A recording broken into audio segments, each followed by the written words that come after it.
Guys, today we're talking about why I transitioned from MMA originally into traditional martial arts.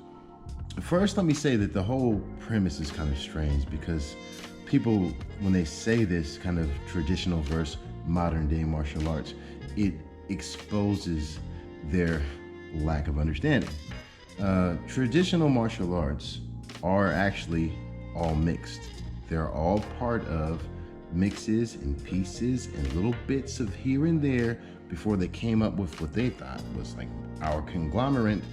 This is what we want. In addition to that, MMA currently is becoming a traditional martial art because they found the moves that they like. They got the stuff that they want. We can use this move, we can use that move, and in the end, they find something that they have is the best or superior, and that is the exact definition of why something becomes traditional, because it gets stuck. So good or bad, it all works. It's all great, but that's just how it kind of happens. I started off learning from my father, and he was a Golden Glove champion, and then he got in a fight with, one of his friends, somebody, and they passed on martial arts to him because they kind of beat him down a little bit. I won't say beat him down because he's my dad, but they did something to make him feel like, there's something more to boxing, right? So he kind of moved on with that. And he taught that to us, and because we grew up in a place that did not really like us very much. Try me one time, you understand? Get me working on the mother. You know what I'm saying, right? So every day we had to learn, Taekwondo and boxing, but not for any kind of competition. It was always about like, how is this really gonna be used? How are we gonna apply this? And because we learn moves in school, and then we go out and we'd use them, and we find that they had to work a lot differently, So our Taekwondo was nothing like the Taekwondo today. And the Taekwondo back then was nothing like the Taekwondo today. I'm talking about the old school brawlers, knock your tooth out, kick you in the knee, the nuts, and the neck. In fact, I remember my instructor saying that specifically. He was like, knees, nut, neck. But now everybody, money gets involved, everything changes and evolves and, gets safer, obviously. And then after I learned that and I was using it, I had to use it, I won't say on a daily basis, but definitely at least on the weekly basis, or at least 2 times a month, because these little cats just wanted to see what I was all about. You beat up one, they come up with 2, and I had to find out strategies, man. They throw rocks and stuff like that. So I had to ask my instructor, what do you do when someone throws rocks? And he would give me footwork and movements, and I'd figure out, I can use my backpack as a shield. And martial arts is all about the mind. Keep going deeper and deeper. So I went to other styles. I went to everything, Filipino styles, I went to, Japanese styles, and got into some grappling stuff, and by the time I was 16, I was teaching at the university. While I was teaching there, that was about the time that UFC came out, and I was experiencing things because UFC was new, but for myself, what I have been doing was already MMA. I had already figured out my good mixture of movements that I wanted to use effectively. So while doing the techniques, I started to kind of see some restrictions because what people were preparing for in a ring kind of format felt much to me like, well, this is never gonna happen because you don't know, who you're gonna fight, when you're gonna fight, why you're gonna fight in real life, what is gonna be, what sets it off. So all those factors, when you come in the ring, you know who, you know why, you know what, you even know how he's gonna fight. I mean, that's almost cheating, you know what I'm saying? Because a lot of martial arts are based on ambush. But when I started to feel those restrictions, I realized that the only thing that's gonna make me better or more effective is if I'm faster and stronger. And as I got older, I could see, obviously, there's gonna be other people who are faster and stronger than me, just based on age alone. When I got to that point, I had a friend who knew Chinese. He told me, it's like, if you really wanna know the source of martial arts, you're gonna have to eventually learn Chinese. And he said it kind of to flip me off, But a part of me knew he was right, because if you look into the source of how things come to be, you know, I mean, you go to China and you go back from China to India, and then from India before that to Africa. But the thing is when it got really transitioned into the world, it's kind of like a world peace, is China. So I learned Chinese. And then I found out, you know, my brother was showing me videos because he was learning Wing Chun, and I was feeling some different energy from him. I always fight with my brothers. Like fighting is very essential to understand what you're doing. I don't want to say like, you know, like, I mean, you have sparring, you have fighting, you have different degrees of sparring and fighting, you know. But for myself, I really felt like when my brother was using Wing Chun, he was using a lot of different type of power that I hadn't felt before. Different power, different speed. And it didn't, you know, it really kind of made me more curious about like, what is Chinese martial arts about? Because before that, I thought it was all fake. I thought it was all fake, and because I was dumb. And if you think Chinese Kung Fu is fake, then you're dumb too. And that's okay. We're all dumb sometimes. My brother showed me a video about Bagua. You know, Bagua was a style. I was like, whoa, that's interesting. You know, I can't understand the movements so well, but it looks really interesting. When I was learning Chinese, I was able to read up on them. I learned about Hai Chuan. You know, and when Hai Chuan, he had studied martial arts for 50 years, like mixing them. He was doing mixed martial arts a long time ago, you know, 200 years ago, already doing mixed martial arts. And then he got to a point where he met some guys, and he's enshrouded in mystery. We don't really know a lot about like what we know about him, you know. That's what happens with legends. They'll be doing the same thing with Bruce Lee, or they are now. But the whole point is that Hai Chuan, you know, he learned for martial arts for 50 years.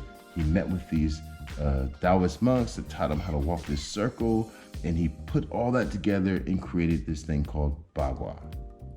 Supposedly, I believe it. I believe it and I don't believe it. It doesn't matter, because for me, martial arts is always about physics. And as my father always told me, real martial arts, if you want to stay in touch with it, all you have to do is follow the military. The military is always studying science and physics to be more effective at defense. So any martial art, any, you know, type of, you know, technology, if you follow the military, you're going to find the truth. You don't have to follow individuals necessarily. Hai Chuan was hired by Shanxi, and Shanxi is really what they call one of the Prince of Su. You know, it was somebody who worked in the Wang Fu at that time, about 200 years ago. Basically, the Wang government. So he worked in the Wang government. That's what they call it. That was the title of it. He was one of the princes of Su. And, you know, he was basically a general. He was at a time, during a time period of complete war. When you can't understand the person, like when you can't understand an individual because they make too much legend of them, you have to look back into the time period he was at, like what they were doing then, what was important then.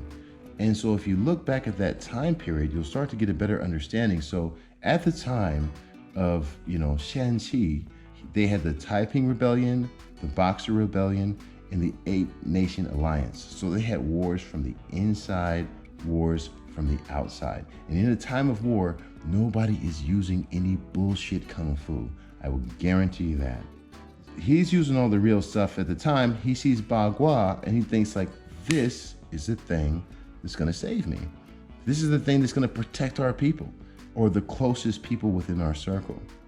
And that's how important Bagua was when they saw it, because they had an understanding of combat, much unlike today. Today, you have to understand, if you took a picture of boxing, you know, 200 years ago, what it would look like if you just had a book and people were like, you know, you wouldn't have any understanding of like head movement and how to put your body into it, because you're reading a book. I mean, we don't have the technology then that we have now. And so everybody who's been practicing for the last 200 years, I gotta tell you, they've had a real misconception of how martial arts is used, because you have to take the natural being, the human being, right? And then take the art and then no matter what style it is, you can't just think that what you're gonna do, the movements are just physics, they're just ABCs. So there's a lot of confusion today, and that's why you see all these videos going around and around saying that this master was beat up by this, MMA guy. Look, dude, that if he was a master, this would be a real competition. And speaking of which, why is everybody, like, you're going out there and beating up on old men? Like, you got this 30-year-old beating up on this 70-year-old like it's impressive. Like, we got to take everything into account. Aren't we all smart now? I mean, no matter how dope you are at an art. Now, I'm not saying that a 70-year-old man can't kick your ass. He can. Yeah, if he's that kind of guy. But the majority of people who practice martial arts, whether it's MMA or traditional, they're doing it in a pastime. It's a pastime. Now, if you're a professional MMA fighter and you fight against somebody who does martial arts, on the weekends, well, then, you shouldn't be surprised with the results. But I guarantee you, if you find somebody who's a traditional fighter who's fighting, who's practicing every day, fighting every day, and goes against an MMA guy who does it on the weekends, you're gonna see the same thing. This is a different topic. I'm getting off course. Bring it back. When I saw that this style was completely military related, I came to Taiwan, and initially I found 3 different teachers. I found, one at a time. I'm not a slut, right? I found one teacher, and, they all had great movements, but what I felt like was that they had beautiful movements, they had a great understanding of their art, but because I had already had 20 years experience fighting, I could tell that they didn't have an understanding of combat. They had never been in a fight before, because lately, Asia has been a very peaceful place, which is a good thing. And so for myself, I found I was like, okay, that's pretty cool. That's nice. I like that. Awesome. But I need to make sure that I talk to somebody who understands the science and the physics of how these movements works, because it's not about the man all the time. It's about the man in the end. It's about the man's understanding of the physics, the angles, the trajectory, how to protect yourself. And if somebody's never been punched in the face before, honestly, they can't really teach you how not to be punched in the face. After that, I found my master, Wu Guozheng, Master Wu. Master Wu was dope. He understood all the little details, man. And this is what showed me the importance of lineage, because not every style has been passed down, I don't want to say purely, correctly, fully. There's a lot of people that want to make money these days. We went from a time that everybody was concerned about honor into a time that everybody's concerned about money. And that transition really kind of just blew out a lot of the martial arts in itself. So it's not just a martial arts problem. It's not about modern or tradition. We're really dealing with a societal problem. People are more into trying to get money than they are about trying to get better or be better. That's just how life is, My master, he learned from his father, who learned from Gao Yisheng, who learned from Chen Tinghua, who learned from Hai Chuan, who created the style. And it was a very tightly packed lineage, and it passed to me, so everything made sense. And that doesn't happen very often. There are very few strands left of real lineage that people can find, people who are understanding not just the motions and the movements. I'm talking about the effectiveness of the combat, how it works in this scenario, how it works in that scenario, right? So after I trained with my master for about 3 years, what I started to realize was like, my body didn't hurt anymore. My body, after a while, it just really stopped hurting. All the pain I used to have before when I was younger, in my back and in my knees, my shoulders, it started going away. And that really pulled me in even more, because I realized like, geez, not only can I fight better, but right now my body, I feel younger than I did before when I started training. And before the other training I was doing, it was really making me feel more like, slowly I was breaking apart. Yeah, my body started feeling better, and my power really increased. I was a lot stronger. I'm a lot stronger now than I was when I was 18. But now, I don't bench as much. I don't have that same muscle power, that same thing. But the force that I can generate it's not even close to the same. So as I started to realize that learning Bagua was not just making me a better fighter, I was getting calmer. I was finding different ways to resolve problems. I was really looking for different aspects of life instead of just trying to be frustrated because something wasn't working out for me. I was really trying to go into a better way of doing things. All of a sudden I was happier. Like, I think there's something about just competition all the time that really puts you in this place that you feel like you have to just, I need to get out and break something. I don't know, maybe. And I see all the fighters today that are the champions, man. There's some cool ones. There's some cool cats out there, man. But there's some hotheads, man. In our society, we promote hotheads. We think that hotheads are cool. We think hotheads are a thing, But I think that in the end, after I had been through all those experiences, what really helped me to understand, because I saw things that I never knew were possible.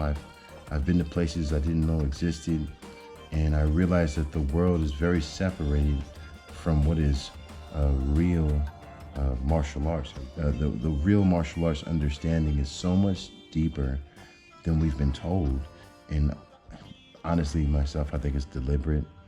I think that people are trying to keep us kind of limited because, yes, simple works, Bruce Lee always said it, just like, take out what is not, necessary. But how do you know what is necessary if you're not informed? Because in our world now, people think what I know is correct. What I don't know is incorrect. Then that's the definition of staying ignorant. How can you know something is correct or not correct if you haven't really looked into it? No matter the style, no matter the science, no matter the politics, if you don't look into it, how do you know what is correct and incorrect? But that's our mentality now because we want to feel right. We don't want to be right, because to be right, you got to be humble, and that's painful because you're going to be wrong a lot, and nobody wants to be wrong. And so, in the end, what I found was purpose is that with my art, with what I've learned, I can actually have a way, like, my master gave me so many different techniques that his teacher gave him, and that teacher gave him, and that teacher gave him. It's an amazing honor to be involved. And I think that, like, now that I have it, the one thing I want to do is kind of, I want to make other people happy too. I want other people to feel like they have purpose, that they have a direction, and that they have, more to themselves that's possible, because our society doesn't necessarily focus on the most important things. What you were talking about, money and clothes, and people are lining up for shoes, and people are fearful of, a pandemic and all these different things, Fine, that's one way to live life. It's not the only way to live life. Life it's real magic in there, man. And if you look for it, if you want it, you're gonna get it. If you haven't already, you can go to Amazon, purchase my book and follow my life story, or read the exciting novel based on all the styles in my lineage. Also, there's my online training program. Anyone can join anytime. It will eventually evolve all the techniques of my style.